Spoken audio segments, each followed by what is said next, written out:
அன்னை வயத்தில் பிறந்த தொல்லை போ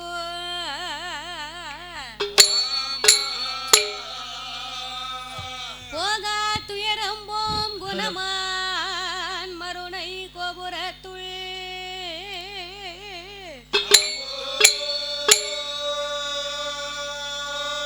வீச்சிருக்கும் கணபதியை கை தொழுத காப்பே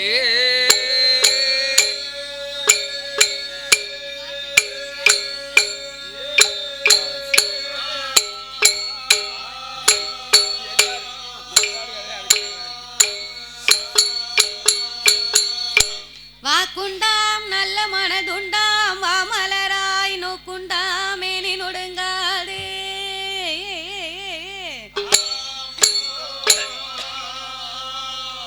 பூக்கொண்டு துப்பாய் திருமேனி துன்பிக்கையான் உன் பாதோ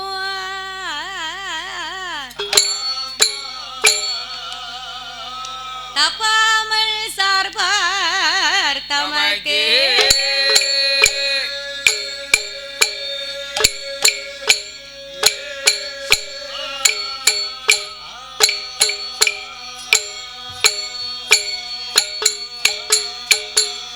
யானை முகம் இருகொம்பு மகன்ற மார்பும் சிறுகண்ணு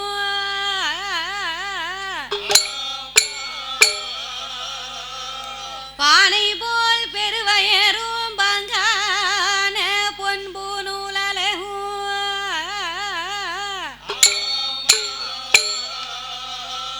தானே தோன்றி எனது உள்ளத்தில் தயவாய் வாழும் விநாயகா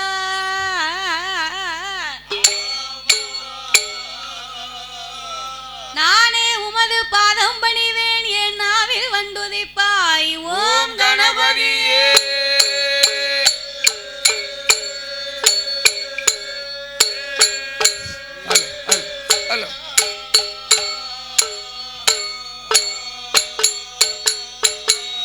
வெள்ளை கலையுடுத்தி வெள்ளை பனி பூண்டு வெள்ளை கமலத்தில் வீச்சிருப்பால் அன்னை வெள்ளை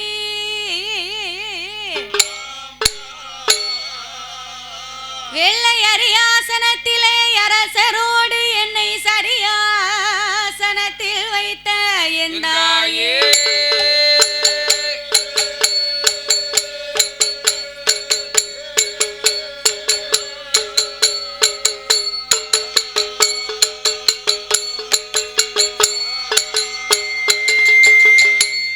அண்டர்கள் துயரம் தீராயோ திமா நகரில் வந்து பிறந்தோ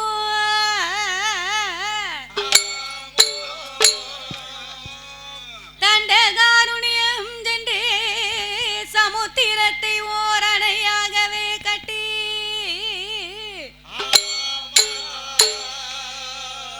கொண்டல் ராவணனை மாய்க்க கோதண்டம் கையில் ஏந்தோ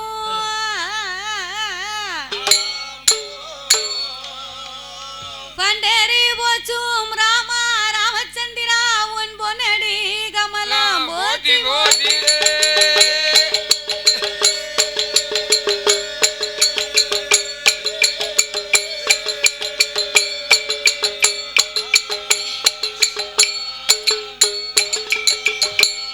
சுந்தரி சௌந்தரி நிரந்தரி அம்மையா சோதியாய் நின்ற உமையே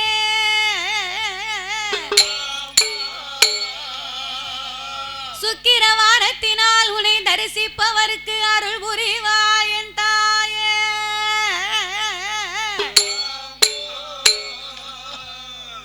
அத்தி வரதண்டங்கை சக்தி சிவன் ரூபமதி அடியால் நான் சொல்ல திறமோ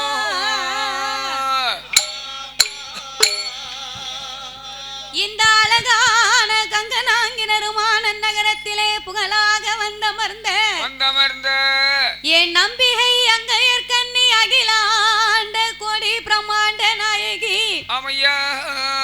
அம்பிகை வடக்குவா செல்வி அம்மாள் வந்து எனக்கு அருள் புரிவாய்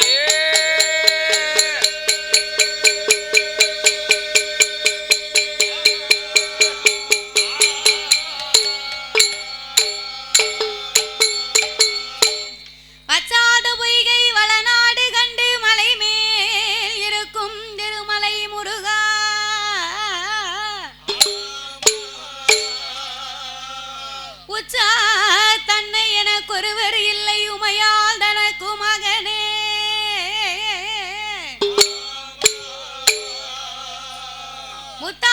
வந்து அடியாலை ஆட்கொள்வாய் முருகேசா என் மனத்துள் நின்று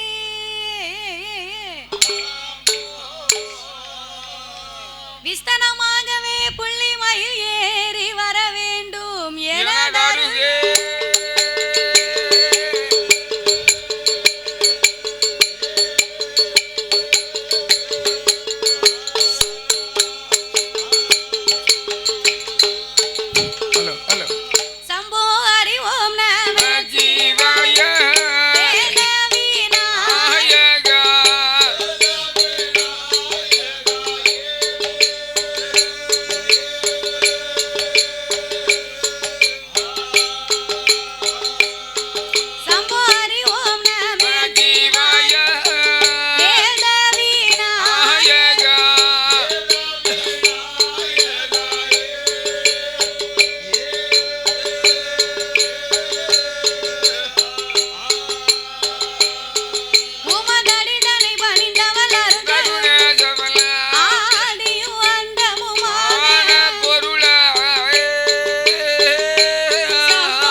கணபதியே எங்கூர்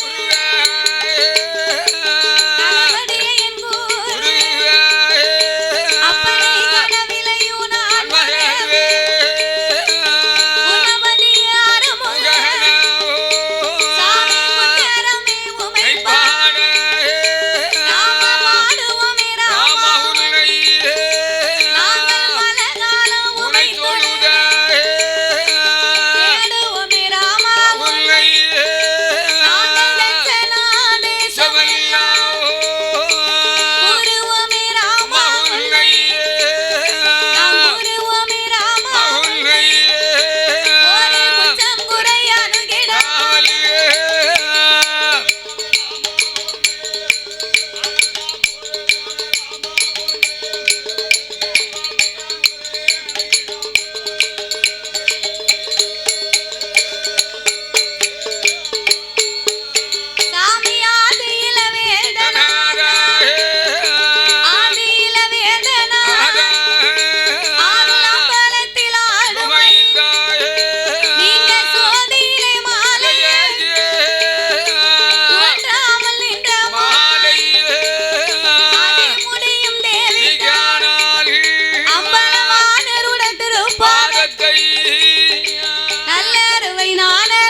பெரியோர்களே, சபை நிறைந்த என் தாய்மார்களே, பெரியோர்கள் சபையோர்கள் என்னை பெற்றெடுத்த தாய்மார்களே, கல்வி கற்ற பெரியவர்களே, தொழில் படித்த கலைவாணர்களே, எனது அருமை சகோதர சகோதரர்களே, வருங்கால மாணவ செல்வங்களே, வாலிபர் இளம் சிங்கங்களே, அதாவது இந்த கங்கனாங்கனருமான நகரத்திலே மக்களை காத்து ரட்சித்து என்றென்றைக்கும் கிருபையோடு குலவிருந்து வரக்கூடிய என் நம்பிகை அங்கையர்கண்ணி அகிலாண்ட கோடி பிரம்மாண்ட நாயகி அருள்மிகு என் தாயாகப்பட்ட வடக்குவா செல்வியம்மன் திருவாலயம். இந்த ஆலயம் அப்பேற்பட்ட இந்த அம்மனுடைய திருவாலயத்தில் ஐப்பசி மாதத்திலே அம்மனுடைய ஆலயத்தில் கொடை விழா பெருமிழாவாகவே நடந்து வருகின்றது. அப்பேற்பட்ட இந்த அம்மனுடைய திருவாலயத்தில் இன்றைக்கு ஒரு நேர நிகழ்ச்சிக்காக மட்டும் நாமளுடைய வில்லிசையவை வரவழைக்க வேணும் என்று நாமல் 6 பேர்களையுமே அன்போடு இங்கு வரவழைத்து உள்ளார்கள். கூட 2-3 நாளைக்கு வாங்க வேண்டியானே. கூட 2 நாளைக்கு வர சொன்னாங்க. சரி, கூட 2 நாள் வந்தா சும்மா தான் படிக்கணும், துட்டு தர மாட்டேன்னாங்க. என்ன துட்டு எதுக்கு? துட்டு தான் நம்ம வாங்குதமே. அதனால நான் வரலன்ட்டேன். இவங்களுடைய அன்பு பண்பு பாசங்கள் இப்பேற்பட்ட குணாமைந்தா போறாதா? துட்டு வேண்டாம். ரூபா கொடுக்கும்போது பார்த்தா தெரியும். அப்படியா? அப்படி இருப்பதனால அப்போ நீ வில்லுப்பாட்டு முடிச்சு வீட்டுக்கு போகும்போது சும்மா போ. அப்படியா? சரி, நான் சும்மா போறேன்.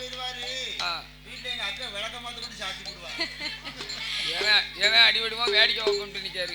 அதனாலே நாமல் 6 பேர்களையுமே இன்றைய ஒரு நேர நிகழ்ச்சிக்காகவே வரவழைத்து உள்ளார்கள். ஆமா, நாமலை வரவழைத்த அனைவர்களுக்கும் அனைத்து அன்பு உள்ளத்திற்கும் நாங்கள் நன்றியை தெரிவித்துக் கொண்டு எந்த ஒரு ஆலயத்திலேயுமே முதலாகவே வில்லிசை ஒன்று ஆரம்பிக்கிறோம்னு சொன்னா அது எந்த ஒரு கோவிலாக இருந்தாலும் எத்தனை பெரிய தெய்வமாக இருந்தாலும் அந்த ஆலயத்திலே முதலாகவே சாஸ்தாங்கதையைத்தான் ஆரம்பிக்க வேண்டுமா?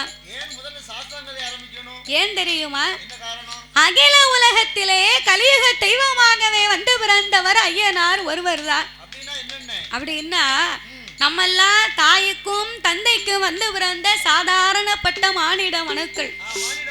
ஆனால் என் அருமஞான சாஸ்தா அப்படி அல்ல. அரிக்கும் சிவனுக்கும் ஆணுக்கும் அப்பாவுக்கும் பிறந்த பிள்ளை. அப்பேற்பட்ட அரிகிர புத்திரன் தருமஞான சாஸ்தா வந்து பிறந்தாத்தான் அனைத்து தெய்வங்களுமே இந்த ஆலயத்திற்கு வருமா? அப்படி இல்லை என்றால், அப்படி சாஸ்தா மட்டும் பிறக்கலைன்னு வையே சாமி பைபாஸ்ல வந்துட்டு பைபாஸ்ல வீட்டுக்கு போயிரும்.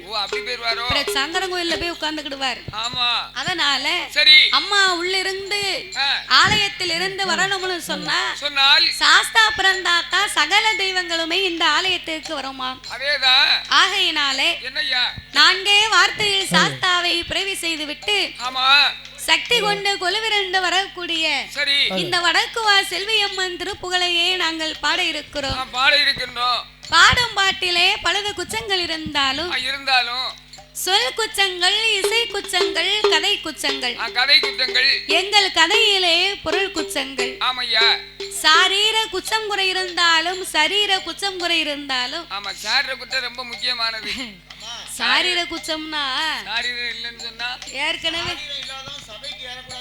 குரல் வளம் நல்லா இருந்தா தான் கூட்டத்துல வரணும். யாமனு கேட்கணும். தினத்தோறும் நிகழ்ச்சி நடந்து கொண்டிருக்கின்றது. நேற்றைய தினமும் எங்க பாட்டணும்? பொய் சொன்னாலும் பக்கத்துல சொல்லணும். நேற்றைய தினமதியிலே தேவர்குளம் மாநகரிலே பாடணும். அதுக்கப்புறமாக சொக்கலிங்காபுரத்திலே பாடணும்.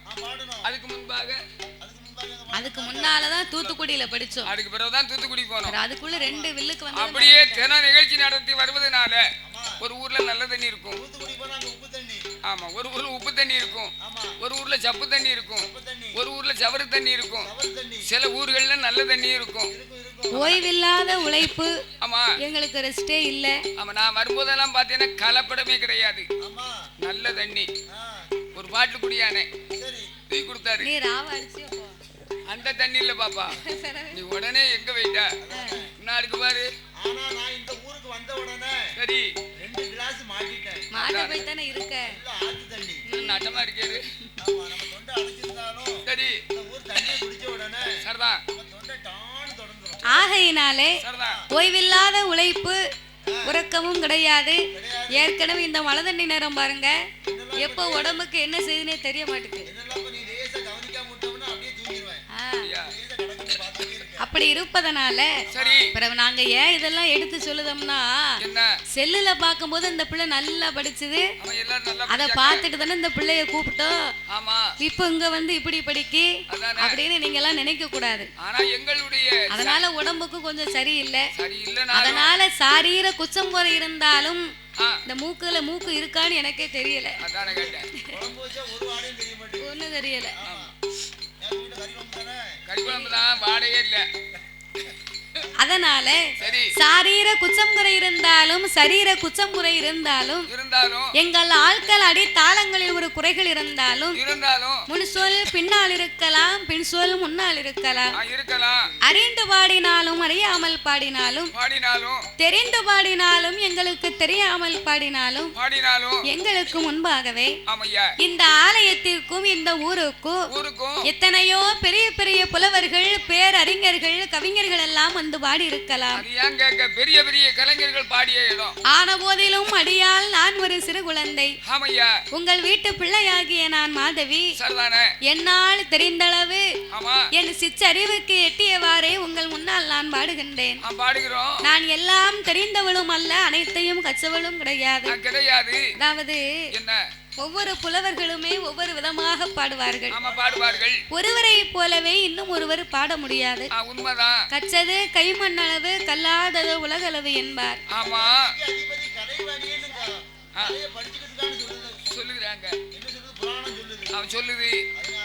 ஆகையினாலே என் குருநாதர் கற்றுத்தந்தபடியாகவே உங்கள் முன்னால் நான் பாடுகின்றேன்.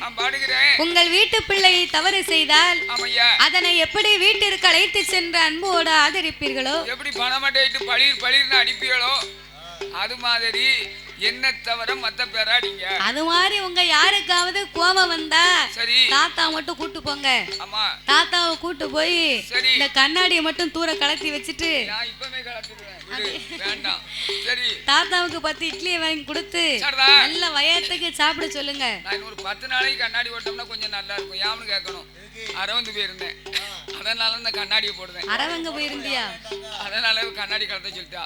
இனிமேல் இந்த கண்ணாடி தேவையில்லை. அடிக்கும் போது கண்ணுல பற்றக்கூடாதுல நொறுங்கி. அப்படியா? அடிக்கும் போது கண்ணாடி நொறுங்கிருமியா? ஆமா ஆமா, அதுக்குத்தான் சொன்னேன். சரி போட்டுக்கிட்டேன். அதனால 10 இட்லியை கொடுத்து சாப்பிட வச்சு சாயங்காலம் வரைக்கும் உங்களுக்கு எவ்வளவு தெம்பு இருக்கோ அது வரைக்கும் போட்டு அடிங்க. வீட்டுக்கு வரும்போது மட்டும் தாத்தாவை அனுப்பும் போது சின்னதா ஒரு டானிக் பாட்டில் மட்டும் வாங்கி கொடுங்க.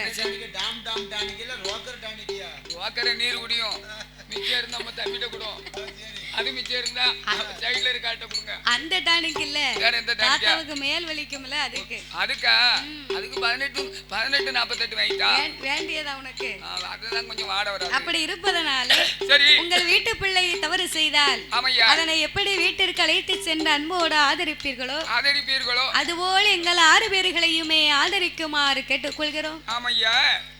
பாதி மதி மான்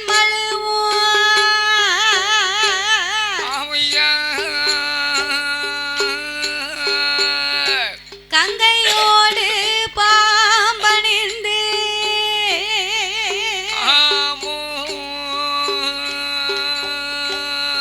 பார்வதியை மனம் புரிந்த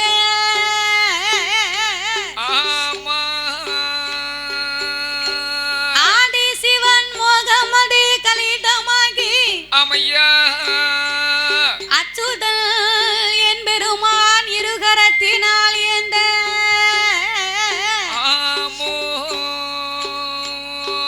சோதி மணி விளக்கு ஒளிர்வு போல் 5 மைந்தர்கள் தோளினில் பூநூல் இளங்க தோன்றி மேதினில் அரிக்கும் சிவனுக்கும் அறிகிற உத்திரனாகவே வந்து உதித்த தருமன் ஞான சாஸ்தாக்கள் யாரெல்லாம் வந்து பிறந்தார் தெரியுமா? சாஸ்தா பிறந்த அல்லது பங்குனி மாதம் புதன்கிழமை உத்திர நட்சத்திரத்தன்று பிறந்தார். உத்திர நட்சத்திரத்திலே பிறந்தார் ஐயா. அப்படி சொல்லி அவர் பிறந்த கிரகம் என்ன தெரியுமா? என்ன கிரகம்? பங்குனி மாதம் புதனது உத்திரம். பங்குனி மாதம் புதனது உத்திரம். ஆமா பௌரண பஞ்சமி கடக லக்கணத்தில் இந்திரமாகவே அமர்ந்த யோகத்தில் ஆதிக்கும் சிவனுக்கும் பிள்ளையாய் பிறந்தார். கையில் பிறந்தவர்க்கு கையனார் என்றும் அவர் ஆதியிலே உள்ளவர்க்கு ஐயனார் என்றும் சாமி ஐயனார் ஐயனார் ஹரிகரசுதன் ஐயனார் ஐயனார் ஐயனார் சபரிமலை ஐயனார் ஐயனார் ஐயனார் அச்சங்கோவில் ஐயனார் ஐயனார் ஐயனார் ஆரியங்காவ் ஐயனார் ஐயனார் ஐயனார் சொரிமுத்து ஐயனார் ஐயனார் ஐயனார் ஆனமல ஐயனார் ஐயனார் ஐயனார் பூலுடையார் ஐயனார் ஐயனார் ஐயனார் ஏ கற்குவேல் ஐயனார் ஐயனுக்கும் ஐயனாக கருமஞான சாஸ்தாவாக சுவாமி பிறந்தாரே. சங்கடங்கள் தீர்த்திடவே சாஸ்தா பிறந்தாரே. ஐயன் வந்து பிறந்தார் என்று போடுங்கம்மா ஒரு குலவே தாய பொன்னான மணி குலவே. நீங்க முக்க முக்க மூணு பேரும் முதற்குலவை போடுங்கம்மா. இன்னும் ஒரு குலவே இருகரையும் பெருகி வர என் சாஸ்தா பிறந்த போது என் பொன்னால பூநூலா பொன்பதித்த நாவடம்மா வெள்ளியால பூநூலா எங்களத்தான் நாவடம்மா தங்கத்தால பூநூலா தனிவயிற நாவடம்மா ஆனப்பட குரப்பட ஐயங்காட்சி வேப்படையா முன்படையா மின்படையா தண்டியலும் பெரும்படையா அரிக்கும் சிவனுக்கும் அருகிறவு திறனாகவே பிறந்ததினாலே அவர் அரிகர சுதனாக ஆனந்த சித்தனாக ஐயனுக்கும் ஐயனாக தருமஞான சாஸ்தாவாகவே வந்து பிறந்தார்.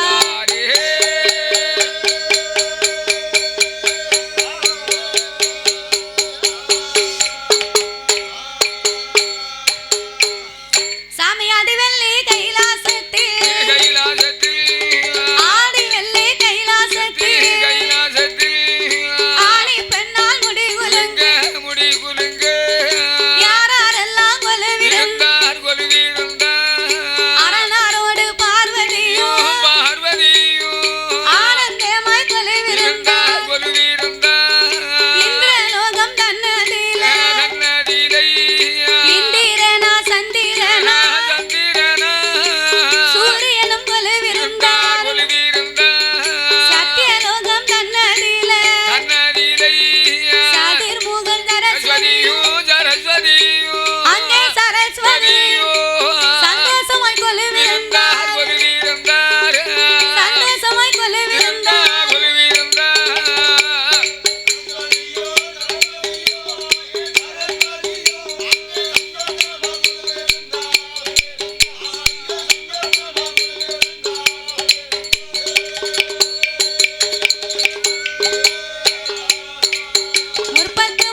அந்த கைலாச வாசலில் ஆமையா ஆண்டவனாகிய சாட்சாதி சிவபெருமானோடு இறைவனோடு இன்னும் யார் யாரெல்லாம் குலவிருந்து வருகின்றார்கள் யார் யாரெல்லாம் ஆகாயத்தை சூரியனோ ஆகாயத்தை சூரியனோ அன்புகுலி சந்திரனோ ஆகாயவாணியோடு ஆகாயவாணியோடு அன்னை கங்காதேவி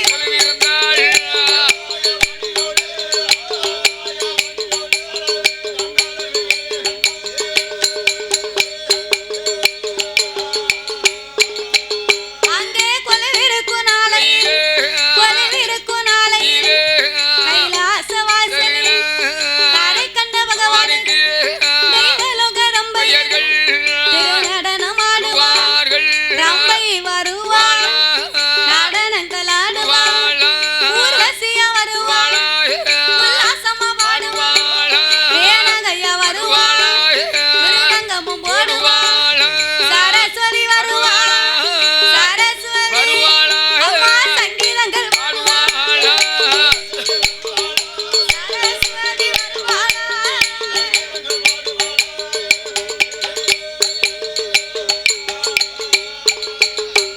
அப்பேர்வட்ட இறைவன் வாழும் அந்த கைலாச வாசலில் ஆமையா ஆண்டவனாகிய சாட்சாதி சிவபெருமானோடு என்னையா யானை தோல் போர்வையும் ஆமா புலித்தோல் ஆசனங்களோடு சக்தியோடு ஆண்டவன் கையிலே குலவிருந்து வருகின்றார். அப்படி குலவிருக்கும் இறைவனாகிய சிவபெருமான் 14 உலகத்தை இறைவன் படைத்து 224 புவனங்களையும் ஆண்டவன் படைத்தார். 7 சப்தா சாரங்களாகப்பட்ட கடல்களை படைத்து கல்லுக்குள் இருக்கும் தேரையவும் தாயார் கருப்பையுக்குள் வாழும் சிசுவையும் முட்டைக்குள் உருவாகும் குஞ்சியவோ ஆண்டவன் படைத்து ஓர் அறிவு முதல் 6 அறிவு படைத்த நாமலை போன்ற மானிட மக்களை படைத்தார். நாமலை ஏன் படைத்தார்? எதற்கு படைத்தார்? ஏண்டாத்த இவ்வளவு சலிப்பா கேட்க சும்மாவா சரி சரிதா என்ன வாங்க சரி ஆமையா முடியாதுல்ல சரி சரிதா சரிதா என்ன ஆகும் சரி கட்டி கொடுத்துட வேண்டியானே சரிதானே என்ன மாப்பிள அதுதானே இதுக்கு ஊசி போடவா? ஆமா ஆமா பரவ உடம்புக்கு நல்லா இல்லைன்னா ஊசி போட்டுக்கிடுவார்ல. ஆமா சரி அது ரொம்ப லேஜப்பட்ட காரியம். அவர் 4 லட்சமும் 1 கிலோ தங்கமும் கேட்பாரு. கேட்டாலும் பரவாயில்லையே காருக்குள்ள சேர்த்து கேட்காரு. சரி கேட்காதுல்ல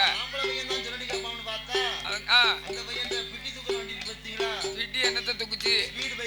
ஓ அப்படி சொல்லும். பெட்டி தூக்குன வண்டினா அது 4 லட்சம் ரூபா 3 லட்சம் ரூபா வரும் பாத்துக்கோ. அது கிலோமீட்டருக்கு 7-8 தான் கொடுக்கும். ஆமா பிறகு கேட்க மாட்டாங்க. பையன் வந்து தகப்பனுடைய உழைப்புல சாப்பிட்டா கேட்க மாட்டான். அவன் போய் உழைச்சா தானே ரூபாயுடைய அருமை தெரியும். அதுதானே அதாவது மண் உலகிலே மனிதராகவே பிறப்பது பெரிதல்ல, இந்த மனிதர்களுக்கு மத்தியிலே வாழ்வதுதான் பெரிய காரியம். அதான் ஒரு காரியம். ஆண்டவன் நாமளை ஏன் படைத்தார் தெரியுமா? எதற்காக? தெய்வத்தினுடைய உருவத்தை நாமல் தெரிந்து கொள்ள வேண்டும் என்று சிவனுடைய வடிவத்திலே என்னையா அதோ அமர்ந்து கொண்டிருக்கிறார்களே யாரோ நாமளை பெற்றெடுத்த தந்தையை படைத்தார். அம்மா சிவசக்தி இருக்காளே இந்த வடக்கு வாசல்வி, அந்த அம்மாளுடைய வடிவத்திலே சபை நிறைய அமர்ந்து கொண்டிருக்கிறார் அல்லவா? நாமளை 10 மாதம் சுமந்து பெற்று எடுத்த தாய்மார்களை படைத்து சிவன் வடிவத்திலே ஆண்களையும் சிவசக்தியின் வடிவத்திலே பெண்களையும் படைத்தார்.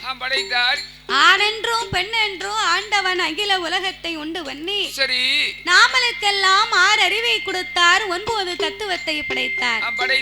நாமளுக்கெல்லாம் 3 ஆசைகளை கொடுத்தார். அது என்னென்ன ஆசை? 3 ஆசைனா என்ன ஆசை? அதான் கேட்டேன். மண் ஆசை, பொன் ஆசை, பெண் ஆசை. ஆக 3 ஆசையும் தேவைதான். மண் ஆசைன்னு சொன்னா என்னய்யா? இந்த உலகத்திலே நம்ம சம்பாதித்து வைத்திருக்கக்கூடிய காசு பணங்களை கொண்டு நிலம் வாங்கணும், மண்ணு மனை வாங்கணும், கூட ஒரு வீடு கட்டணும் அப்படின்னு நமக்கெல்லாம் ஆசை இருக்கு. என்ன இருக்கும்? எடுத்துக்காட்டுக்கு அண்ணனுக்கும் தம்பிக்கும் வயக்காடு பக்கத்துல இருக்கும். உனக்கு பாதி இவனுக்கு பாதின்னு பிரிச்சு கொடுத்திருப்பாங்க. ஒரே ஒரு வரப்பு போட்டிருப்பாங்க. அந்த ஒரு வரப்புல அண்ணன் என்ன செய்வாரு? அண்ணன் ஒரு வரப்ப மேக்க இருந்தே கிழக்க செய்வாரு. ஆமா. மறுநாள் இவர் வீட்டுக்கு போயிட்டா தம்பி வருவாரு. தம்பி வந்து கிழக்கு இருந்தே மேக்காம வரப்ப செய்வாரு. ஒரு வாரமா இதே வேலை நடக்கும். எதுக்கு? அந்த வரப்புல உள்ள இடத்தை பிடிச்சுக்கிட கொஞ்சம் விளையுமே. பிறவே கொஞ்சம் அள்ளி விளையுது. கைத்தண்டி வரப்புக்குள்ளையா இருந்தாலும் ஆசை அந்த மாதிரி இருக்கும்.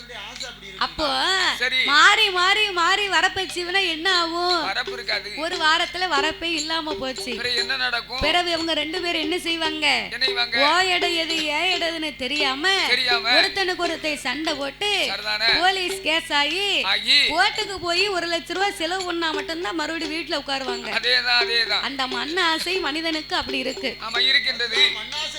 அந்த காலத்துல வந்து வீடு கட்டினாங்கன்னா வீட்டுக்குள்ள போகணும்னா வீட்டு வாசல் படி வீட்டுக்குள்ள இறங்கி மறுபடியும் உள்ள போறது மாதிரி இருக்கும். என்னது? வீடு வாசப்படி. வாசப்படி வீட்டுக்குள்ள இறங்கிதான் உள்ள போற மாதிரி இருக்கும் அப்ப உள்ள வீடு. ஆனா இப்ப உள்ள வீட்டுக்கு வீடு அங்கன இருந்தா வாசப்படி இங்கன இருக்கு. எதுக்கு? அந்த தெருவுல பாதி இடத்தை பிடிக்காவலாம். வீட்டுல ஒரு கல்யாண வீடு சடங்கு வீடு வந்தா ஆட்டோ உள்ள வருமா? ஒரு காரு உள்ள வருமா? அங்க விரிவான ரோட்ல நிப்பாட்டிக்கணும். இந்த வயசுக்கு மேல செங்கல் வண்டி உள்ள வர மாட்டேக்குன்னா நீ வாசப்படி அங்க இருக்க வீட்டுக்கு இங்க போட்டா உள்ள வருமா? இதைத்தான் மண்ண ஆசை என்பார்கள். பொன்ன ஆசைனா என்னையா? இருக்காங்க வர தாய்மார்கள். ஒரு தீபாவளி கல்யாண நாள் ஒரு கோவில் கொடை விழா வந்தாச்சுன்னா பக்கத்து வீட்டுக்காரி 10 கிராம்ல ஒரு மோதிரம் வாங்கி போட்டிருக்கான்னு வையி, நம்ம வீட்டுக்காரரை கூப்பிட்டு ஐயா பக்கத்து வீட்டுக்காரி 10 கிராம்ல ஒரு கம்மல் வாங்கி போட்டிருக்கா, இன்னைக்கு நல்ல நாளதுமா நீர் எனக்கு ஏதாவது வாங்கி தந்திருக்கிறாவே, நீர் எனக்கு 3 கிராம்லயாவது ஒரு மோதிரம் வாங்கி தரல நான் இப்பவே உத்தரத்துல கையெழுத்து போட்டுருவேன். கூறுகட்ட பொண்டாட்டி சரி ஏன் கூறுகட்ட பொண்டாட்டி அந்த வீட்டுல அவர் வந்து பச்சை மயிட்டு கையெழுத்து போடுறாரு. கவர்மெண்ட் வேலை கவர்மெண்ட் வேலை பார்க்காரு. நான் வந்து தினமும் போய் காங்கிரட் வந்துட்டு அதுல 200 ரூபாய் காலி பண்ணிட்டு 300 ரூபாய் கொண்டு வரேன். நீ வந்து 3 கிராம்ல மோதிரம் கைக்க நான் எங்க போட்டும்? இந்த ஐயா என்ன செய்வாரு? வீட்டுக்காரி உடனே கேட்டுட்டாள அப்படின்னு ஒரு மாதிரி இருந்தாருன்னா கடனை உடனே வாங்கி கொடுத்துருவாரு. உன்ன மாதிரி தெட உள்ள ஆளுனா யோசனை பண்ணுவாரு. பிறகு அதைத்தான் பொண்ணு ஆசை என்பார்கள். 3வது ஆசை ரொம்ப முக்கியமான ஆசை. யாருக்கும் இருக்காத ஆசை, எவருக்கும் திகட்டாத ஆசை, அதுதான் பெண் ஆசை என்பார்கள். எப்ப தாத்தாவை தூக்கி கிழக்க போடுது காபியை கொட்டிட பாத்திய தாத்தா.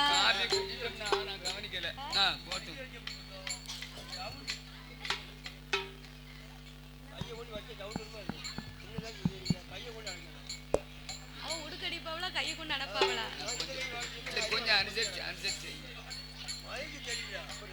அப்ப 3வது ஆசை அதுதான் பெண் ஆசை. நான் பெண் ஆசைன்னு சொன்ன உடனே தாத்தாவுக்கு எப்படி வந்துச்சு பாத்தீங்களா?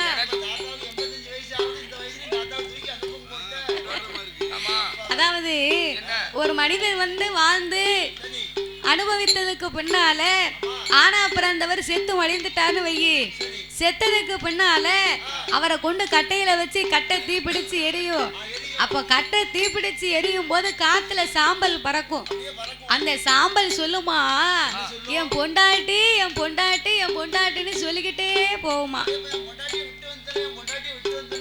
அப்படின்னு சொல்லுவாங்க. அந்த சாம்பலுக்கே ஒரு ஆசை இருக்கும் போது அதைத்தான் பெண்ணாசை என்பார்கள். அப்படி 3 ஆசைகளையும் உட்கண்ணையும் கொடுத்து நாமளுக்கு என்சான் உடம்பை கொடுத்தார், ஒரு சான் வயத்தை கொடுத்தார். என்ன வயத்தை குறைச்சிட்டாரு? வயத்தை குறைச்சிட்டாருன்னா அந்த ஒரு சான் வயத்தை கொடுத்ததுக்கே நம்ம உலகத்துல என்ன பாடுபட வேண்டியிருக்கு. ஏ அப்பா, ஊரு விட்டு ஊரு, நாடு விட்டு நாடு, மாவட்டம் விட்டு மாவட்டம், மெட்ராஸ், எந்த ஊருக்கு கூப்பிட்டாலும் போயிட வேண்டியது. திருப்பூர் எங்க, சேலம் எங்க, மதுரை எங்க, எனக்கெல்லாம் கூட பதறி போச்சு. சிக்கல் தான். அப்போ சனிக்கிழமையா இருந்தாலும் சரி, ஞாயிற்றுக்கிழமையா இருந்தாலும் சரி, எங்கேயாவது பாட்டு கூப்பிட்டுருவாங்களா? கூப்பிட மாட்டாங்களா? எதுக்கு? எல்லாம் ஒரு வாய் சாப்பாட்டுக்கு இந்த பாடு. மண்டை வலிச்சாலும், காய்ச்ச வந்தாலும், கை கால் வலிச்சாலும், என்ன ஆனாலும் சரி, போய்தான் பாப்போமே, 10 ரூபாய வாங்கிட்டு வருவோமே. ஆமா, பாம்பேக்கு போறோம் வேலைக்கிழமை, போயிட்டு அடுத்த வேலைக்கிழமை தான் வருவோம். அப்ப இந்த ஆண்டவனாகப்பட்ட பகவான் ஒரு சான் வயத்தை கொடுத்து அதற்கு தகுந்த உழைப்பை கொடுத்து ஆண்டவன் ஊதியத்தையும் கொடுத்து வருகிறார். இப்படியாகவே படைத்த இறைவன் மரம், செடி, கொடி, பயிர், புல், பூண்டு, இலை தாவரங்களோடு ஆடு, மாடு, கண்டுகாடைகள் அதனையும் படைத்து இந்த உலகத்தை படைத்தால் மட்டும் போராது, என்ன செய்ய வேண்டும்? பட்டினி இல்லாமல் படியிழக்க வேண்டும் என்று அவர் எப்படி படி இழந்து வருகின்றார்? எப்படி ஐயா? நாளை நல்ல தினை எடுத்து, நாளை நல்ல தினை எடுத்து, நாளை நல்ல தினை எடுத்து, தினை எடுத்து, தினை எடுத்து அவர் நாளை எங்கும் படி அளந்தார், படி அளந்தார், அவர் நாளை எங்கும் படி அளந்தார், படி அளந்தார், படி அளந்தார்.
பகவான் எப்போ வருவார் என்று ஒரு தங்க நல்ல தாம்பூலம் அவ பாரிசாத மலர் எடுத்து அவ கெட்டியில் ஜலம் எடுத்து கிருபை உள்ள பகவானுக்கு பாத பூஜை முடிப்பார் பணிவிடையும் செய்வார். களைத்து வந்த பகவானுக்கு தலைப்பாடி கொடுப்பார். இளைத்து வந்த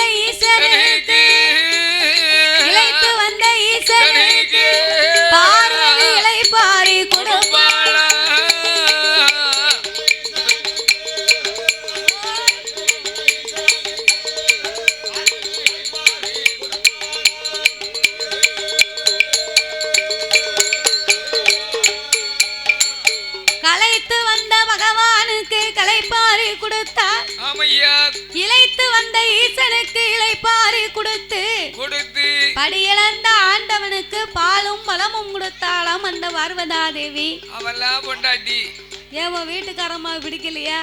இல்ல பிடிக்கத்தான் செய்து. பழைய மாதிரி கவனிப்பு இல்ல.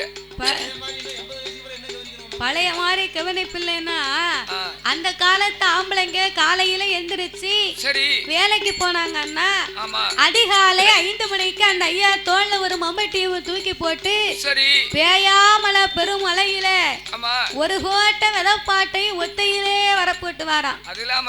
அப்ப வந்து ஒரு கோட்டை விதப்பாட்டை ஒத்தையிலே வரப்போட்டுனாங்க. ஆனா இப்போ நம்ம வேலைக்கு குறுநி விதப்பாட்டுக்கு 9 ஆளு. ஆமா, அதுலயும் பாதி வீட்டுக்கு வரும்போது குறை போட்டு வந்துருவா. நாளைக்கு வேலைக்கு வேணுமா? அவளுக்கு சம்பளத்தை பாத்தியோ? 250 ரூபா. அது போவ அவளுக்கு ஆட்டோ சாரிச்சு வெத்தலை பாக்கு பொண்டாட்டி. என்ன பொண்டாட்டியா? பொண்டாவன் டீயும். அப்படி விவரமா சொல்லு. இத்தனையும் கொடுக்காங்க. சரி, நல்ல வேலை தானே? சரியான வேலை. அதுலயும் குளத்து வேலை ரொம்ப கூடுன வேலை பாத்துக்கோ. அது ஏன் காக்க? காலையில 10 மணிக்கு போவா. 10 மணிக்கு காலையில புறப்பட்டு போனான்னா போவதுக்கு அவன் நடந்து போவ 1 மணி நேரம் ஆகுது பாத்துக்கோ. பொன்ன போல நடந்து போக 11 மணிக்கு போனான்னா கூட இறக்கி கீழே வைப்பா. குளத்து கரையில உட்கார்ந்துகிட்டு ஒருத்திக்கு வேலை ஏவது. ஒரு ஆள் அதுல தலைமையா இருக்கக்கூடிய ஆளு கையில ஒரு குச்சி வச்சுக்கிட்டு ஏட்டி ஏ மூக்கம்மா உனக்கு இவ்வளவு வரைக்கும் நானும் வரமாட்டேன். ஏ கருப்பாயி உனக்கு இவ்வளவு வரைக்கும் இதுக்கு மேல உனக்கு வேலையில குழிய தோண்டும்பா. வீட்டை சுத்தி தூரமா. அப்போ இப்படி குளத்து வேலையில போய் உட்கார்ந்து என்ன ஒரு 2 மணி வரைக்கும் வேலை பார்ப்பாங்க. 2 மணிக்கு வரைக்கும் வேலை பார்த்தா இந்த பெருசாளி கோதும் பாத்தியா அத மாதிரி சின்ன கடவத்தி வச்சுக்கிட்டு லேசா சொரிவா. அத மண்ணள்ளி போட்டு கொண்டு தட்டிட்டு 2 மணிக்கு சாப்பிட உட்கார்ந்தான்னா பக்கத்து வீட்டுக்காரி குழம்பு கொண்டு வர சொல்லுவா. இவ சாப்பாடு கொண்டு போயிருப்பா. இன்னும் ஒருத்தைய கூட்டு வச்சு துவை அரைச்சு கொண்டு வர சொல்லுவா. ஆமா, எல்லாத்தையும் வச்சு சாப்பிட்டுட்டு அவ கைய கழுவணும்னு எந்திரிச்சு அங்கன்னு தான் போயிருப்பா. சாப்பிட்டவ சொல்லுவா, சாம்பார் வச்சிருக்கா பாரு, முகர மாதிரி இல்ல, நல்ல லட்சணமா இருக்காது. அவ சாப்பிட்டுட்டு கைய கூட கழுவி இருக்க மாட்டா. நல்லா சாப்பிட்டு இருப்பா, நல்லா ஏப்ப விட்டுருப்பா. அவளை பத்தி இவளே பேசிக்கிட்டு இருப்பா. ஊர் போறனே இத்தனை வேலையை முடிச்சிட்டு 3 மணிக்கு வீட்டுக்கு போகுமான்னு எதிர்பார்ப்பா. சரி தலையாரி வரட்டுமே சேர்த்து இந்த கருவமுள் நிலையில படுத்திருப்போம் அப்படின்னு தேங்காய் துவையிலும் கருவமுள் நிலையிலும் தான் கொளுத்து வேலை. ஆமா, ஒழுங்கா மம்பட்டிட்டு வெட்டி நல்ல கூட நிமிர மிதிச்சு வேலைக்கு போறத பாப்போம். செமக்க சொன்னா மறுநாள் யாராவது வேலைக்கு போறத பாப்போம். ஏ தாத்தா, பேசாம நாமளும் அடுத்த வாரத்துல இருந்து குளத்து வேலைக்கு போலாம்னு இருக்கேன். உனக்கு 5 அட்டை போடையா? நீ வேற செட்டு கூட வில்லுக்கு போ. இன்னும் வந்து எங்களை எதுக்கு கூப்பிட மாட்டாங்கன்னா நீங்க எல்லாம் பெரிய செட்ல நிக்கிய, அதனால நீங்க வர வேண்டாம். அப்படியெல்லாம் ஒண்ணும் கிடையாது அப்படின்னு சொல்லுதாங்க. அப்போ அந்த காலத்துல ஆனா பிறந்தவர் ஒரு கோட்டை விதப்பாட்டையும் ஒத்தையிலே வரப்பு வெட்டினாருன்னா அவருக்கு சம்பளம் எவ்வளவுங்க? வெறும் 1.25 ரூபா. என்ன குறைஞ்சு போச்சு? அப்போ துட்டு பெரிய துட்டு அந்த 1.25 ரூபா மதிப்பு. அந்த 1.25 ரூபா துட்டை வாங்கி கொண்டு வந்து பெண்ணா பிறந்தவா கையில கொடுத்தா அம்மா என்ன செய்வா? புருஷன் வரங்குள்ள ஒரு சோறுகறிய பொங்கி ஒரு முட்டை கிட்டைய அவிச்சு ஒரு வெண்ணி கிண்ணிய போட்டு அந்த ஐயா வரும்போது சிரிச்ச முகம் சீதேவியான்னு எதிர்பார்ப்பாளா. இப்படி எல்லாம் சிரிச்சா வீட்டு பக்கமே வர மாட்டாரு. கிறுக்கு பிடிச்சிருக்கு. இப்படி சொல்லுவேன்னு கொஞ்ச நாளா சிரியாம இருந்தேன். இன்னைக்கு பார்க்க சிறுபாணி வந்துருச்சு. நான் நேட்டும் சிரிச்சவங்க சீதேவின்னா புன்னகை சிந்தி பல் தெரியாம சிரிக்கணுமா? அப்படி சிரிக்கணுமா? அப்ப சிரிச்ச முகம் சீதேவியா நின்னு ஏயா நீங்க வேலைக்கு போயிட்டு வர இவ்வளவு நேரம் ஆயிடுதோ, நீங்க அழுத்து உட்கார வேண்டாம், கொல்லப்புறத்துல வெண்ணி போட்டு வச்சிருக்கேன் போய் குளிங்க அப்படின்னு இந்த ஐயாவை குளிக்க சொல்லி இந்த அம்மா போய் முதுகு தேய்ச்சி விடுவாளா. அந்த அம்மா ஏன் முதுகு தைச்சு விட்டா தெரியுமா? என்ன? அப்ப ஒரு கோட்டை விதப்பாட்டையும் ஒத்தையில மம்பட்டிட்டு கோதி எரிஞ்சார்ல, அந்த மண்வெட்டியில காப்பிடி மண் அவர் முதுகுல விழுமா ஐயா, விழுந்திருக்கும். அந்த அளவுக்கு ஓங்கி ஓங்கி ஓங்கி வெட்டுவாராம். அதெல்லாம் மனுஷன். அதுக்குத்தான் அப்ப முதுகு தைச்சு விட்டாங்க. அப்படியே முதுகு தேய்க்கும் போது அவருக்கு எப்படி இருக்கும் தெரியுமா? சின்ன ஒயர் சிலுக்கு ஒயர் இருக்குங்க, சிலுக்கு ஒயர்ல கைய வச்சு அப்படி இருக்கும், மினுக்கு மினுக்குன்னு எடுத்து அடிக்கும். இல்ல எடுத்து அடிக்காது, அதுக்குதான் சின்ன ஒயர்ல சிலுக்கு ஒயர்ல கைய வச்சா அப்படியே எடுத்து அடிக்கும். அதனால அந்த காலம் அந்த ஐயா அப்படி வேலை பார்த்தாரு, அந்த அம்மா அப்படி பணிவிடை செய்தா. சரி. ஆனா நீங்க இப்ப பார்க்க வேலைக்கு உங்களுக்கு முதுகு தேப்பா பாரு, ஏன் தேய்க்க மாட்டா, தேய்க்காம வச்சு தேப்பா. அதாவது 4 உருக்காஞ்சங்களுக்கு போட்டு இதை வச்சு தேய்க்கன்னா தேய் கூப்பிட்டு பாருல. சரி சரிதானே, ஏற்கனவே மழை வேற. ஆமா என்னாச்சு? பிற புடுங்கிறதுக்கு பிளம் இருக்காது. என்னாச்சு?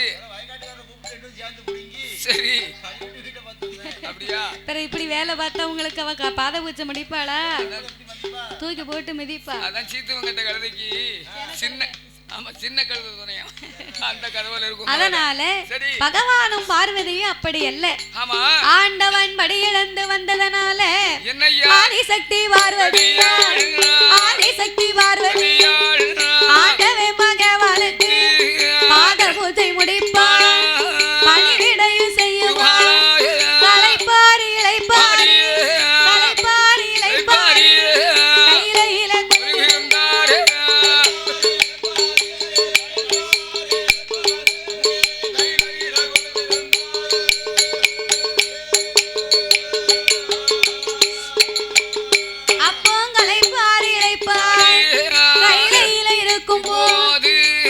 சக்தி பார்வதி ஆண்டவனை தான் அழைத்து, ஆண்டவனே பகவானே ஈரேழு உலகமெல்லாம் இறையளக்க போகும்போது, ஆண்டவா பரம்பொருளே ஈரேழு உலகமெல்லாம் நீங்க இறையளக்க போகும்போது இந்த உலகத்திலே உள்ள மக்கள் எல்லாமே யாரை வணங்கி வருகிறார்கள்? என்னைத்தான் வணங்குகிறார். அம்மா பார்வதி, படைத்த மக்களுக்கு 10 பொருளுக்கும் அர்த்தமாக இருக்கக்கூடிய பகவான் நான் தான். அப்படி இருக்கும் போது எல்லா மக்களுமே என்னைத்தான் வணங்கி வருவார்கள். 10 பொருளுக்கு அர்த்தமா அப்படின்னா என்ன இறைவா? தாயே ஒன்றோ ஒன்றாடி சிவ உடைய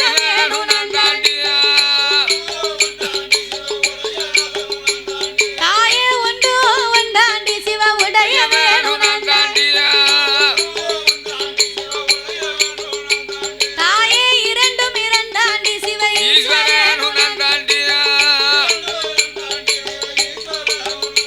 தாயே மூணு மூணாண்டி முக்கியம்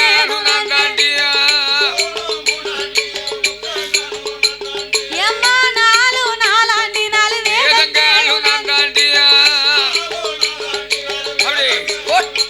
தாயே 5 நல்ல 5ஆண்டி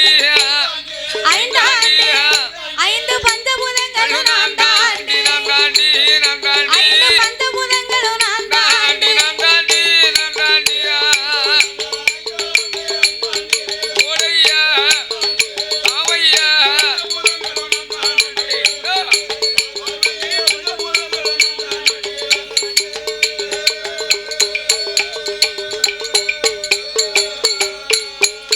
தாயே 6 6ஆண்டி 6 சாஸ்திரமும் நான் தாண்டி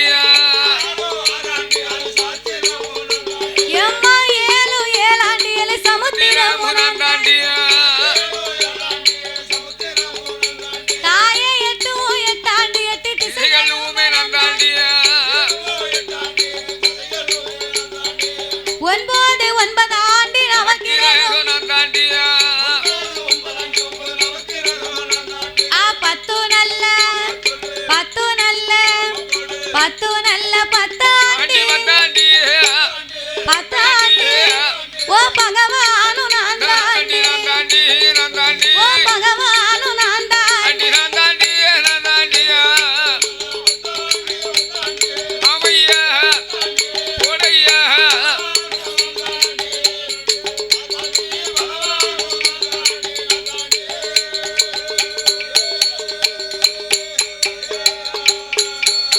நானும் அசைந்தால் அசையும் அம்மா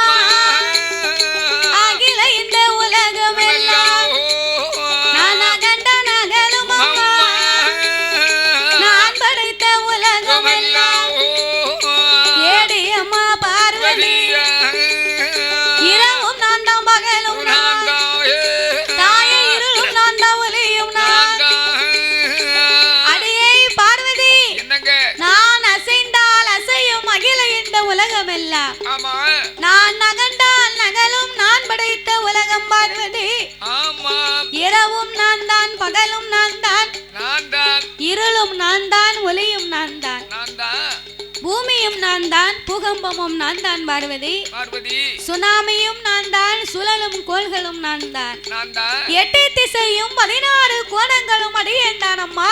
நான் சுத்தி விடுத பம்பரமும் நான் அப்படி இருக்கும் போது ஆண்டவன் மீது என்ன உனக்கு சந்தேகம் வந்து விட்டது? இதுவரைக்கும் இல்லாதது. ஆண்டவா பரம்பொருளே, ஐயா 10 பொருளுக்கு அர்த்தமாக இருக்கிறேன் என்று தாங்களே சொல்லுகின்றீர்கள். ஆமா.